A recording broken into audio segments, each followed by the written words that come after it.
Top scorer import ng Malaysia, gusto nang manapak ng kakampi, ni-lockdown ni Renz Abando. Lakas nila kay mga idol at ni RJ Abarientos, ibang klase ang duo na to.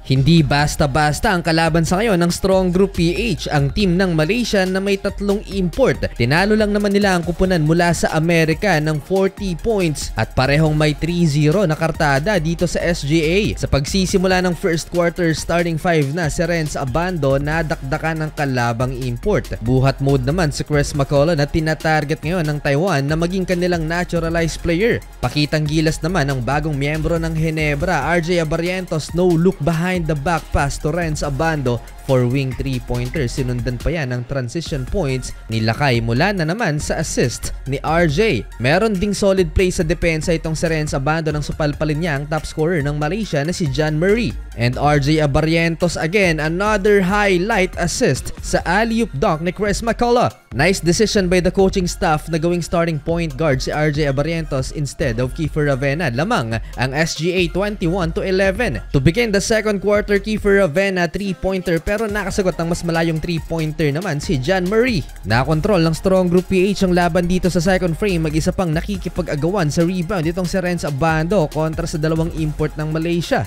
Under 4 minutes remaining sa offensive foul na ito ng kalaban kay Renz Abando, na bad trip itong si John Murray at parang mananapak na ng teammate itong kalabang import. RJ Abarientos, another assist sa corner 3-pointer for SGA. Nag-run ng Malaysia last 2 minutes pero hindi nila nakuha ang lead sa Strong Group. Renz Abando, solid defense again, butata ang kalaban na tumira sa 3 at sa opensa naipasok naman niya ang corner 3-pointer na to, contested pa. And again, mula na naman yan sa assist ni RJ Abarientos. 40-36, lamang ng 4 na mga nakaputi.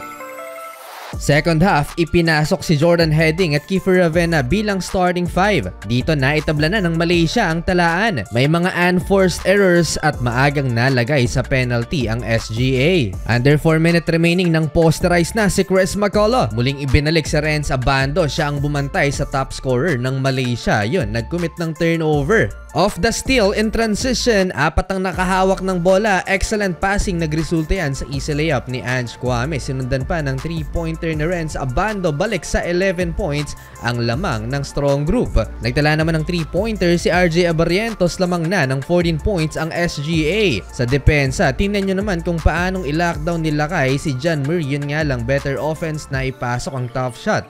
Dito sa fourth and final quarter, bilang backcourt si Renz Abando at RJ Abarientos, lumobo na ng 20 points ang lamang ng SGA. Solid din ang depensa nitong si RJ Abarientos kaya nahirapan ng kalaban. Kanya-kanyang showtime na ang mga imports ng magkalabang kupunan. RJ Abarientos, another 3-pointer under 6-minute mark. Bukod kay Renz Abando at RJ Abarientos, maganda din ang performance nitong si Dave Ildefonso. Baldog na sa dulo itong si John Murray, ipinasok na ang ilan pa sa bench ng SGA dahil umabot na ng 29 points ang lamang ng Strong Group. Well, sa huli, 4-0 na sa William Jones Cup ang ating mga pambato.